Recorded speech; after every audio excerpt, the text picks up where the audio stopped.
in Pentecostal, it's like loud. Oh, yes. And there's like yelling. Oh, yes. And there's... Yeah, the worship sessions are a whole scene. When I was, being a pastor's kid, us being pastors' kids, and everything was church, Monday, Tuesday, Wednesday, Thursday, Friday, Saturday, Sunday. And there were a couple people that would go to other churches that were, sectors of Christianity that my dad would allow me to go. I'd go with a friend, and I'd go to like a Russian Orthodox church or whatever. Wow, yeah. It was gorgeous, right? Yeah. I remember going into one and being like, this is what I want to be now. I want to be at this church. Yeah. And I'll change my beliefs. I remember when I to be went here. to my first Pentecostal experience, and I loved it. Because Really? I loved it because we come from such a different... Calvary Chapel is like, what's up, everybody? Why don't you go ahead and open up your Bibles to John chapter? Yeah. It's like the surfer. It's like the white surfer population of Southern California and like came out of the 60s. Right. It's like very brand new. And like, white men love to do that. They love to take from history and be like, we're going to do it our way now because our way is better. Yeah. Whereas Pentecostal has a lot of history.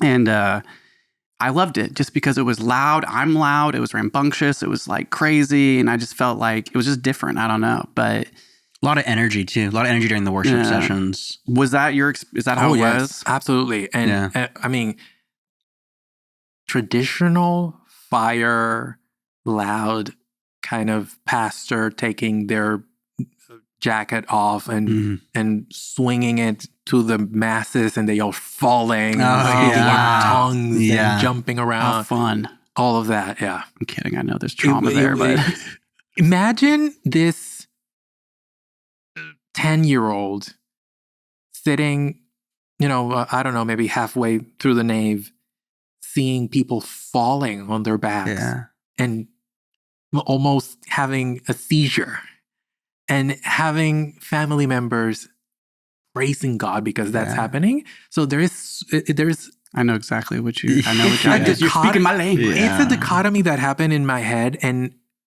one of my aunts, she's very, very devout, and she always spoke of speaking in tongues as something that you aspire to experience, right? And something that kind of separated you from the regular Christian to the next level Christian. It was a gift. Yes. So you had to like get baptized in water, and then take the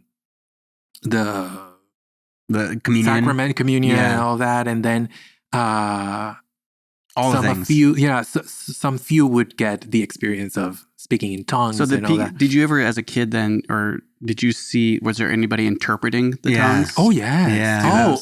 There's a kiki there. As a kid, I used to always be like, "How do they really? Is that really what they were saying? How did you know that?"